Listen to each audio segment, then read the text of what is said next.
ఒంగోలు కొత్త కూరగాయల మార్కెట్లో ఆక్రమణలను తొలగించేందుకు మున్సిపల్ సిబ్బంది చేసిన ప్రయత్నం రాసభాసగా మారింది. ఆక్రమణల తొలగింపుకు వచ్చిన మున్సిపల్ సిబ్బందిని వ్యాపారస్తులు అడ్డుకున్నారు. దీంతో పోలీసులు రంగంలోకి దిగారు. పోలీసుల సహకారంతో మున్సిపల్ సిబ్బంది ఆక్రమణలు తొలగిస్తున్నారు. కొన్ని సంవత్సరాల నుంచి మార్కెట్లో వ్యాపారాలు చేసుకుంటున్నామని ఇప్పుడు సడన్ గా ఆక్రమణల పేరుతో కూల్చివేస్తే ఎలా అని వ్యాపారస్తులు ప్రశ్నిస్తున్నారు. మున్సిపల్ సిబ్బంది తీరును నిరసిస్తూ రోడ్డుపై కూర్చొని నిరసన తెలిపారు.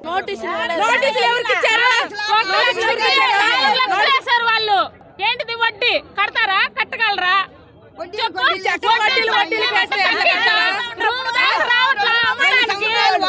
రెండు సంవత్సరాలు బాడీ తీసేసి కట్టమన్నాడు. కట్టబడి మమ్మల్ని కడతానన్నాము. వాళ్ళు 3 సార్లు 3 కట్టలు కట్టమన్నారు. ఇప్పుడు వడ్డీలు వచ్చి 4 వడ్డీలు ఏడు కడతాం మేము. 5 లక్షలు 10 లక్షలు వేసాడు. పొద్దుగూలు అంతే 10 రూపాయలు రావు. కూటికి కూడా సంపాదించుకోలేము. ఈ మార్కెట్కి వచ్చిన తర్వాత మేము అన్ని అమ్ముకున్నాం. మెల్లలు తల్లలో అమ్ముకున్నా చాలా మాకు కాలు కూరగాయలు కదా. ఆ యాప్ జనాలందరూ ఎవరో మీరు చూపించిన కాడికి వెళ్ళాలన్నా కూడా మీరు ఏమన్నా చూపించి అంతేగాని ఏమైంది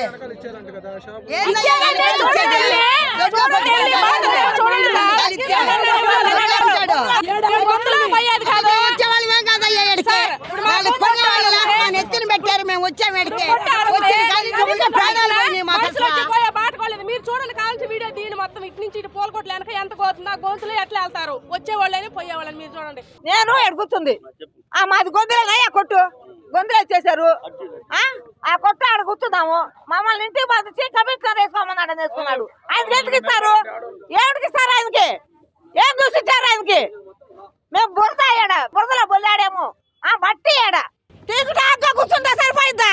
వాళ్ళు ఉన్నారని మున్సిపల్ ఆఫీస్ లో ఎలా యాక్సెప్ట్ చేసావు చెప్పు. మరి ఎందుకు షెడ్ కూడా వేసారు కదా, ఎలా ఇచ్చారు పర్మిషన్ దానికి? అది యాక్టివే కదా.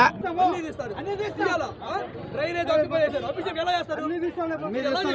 ఇంకెందుకు మనీ డ్రైనేజ్ మీద మీరు అరుచుకుంటా వచ్చారండి. ఫస్ట్ నేను కాదు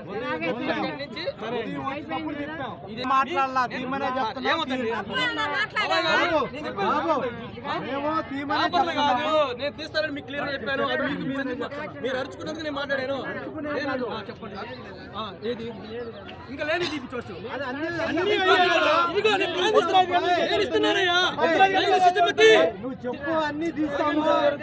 మీకు నేను యాక్చువల్ ప్లాన్ ఇస్తాను సార్. ఇప్పుడు దీన్ని నాతో పాటు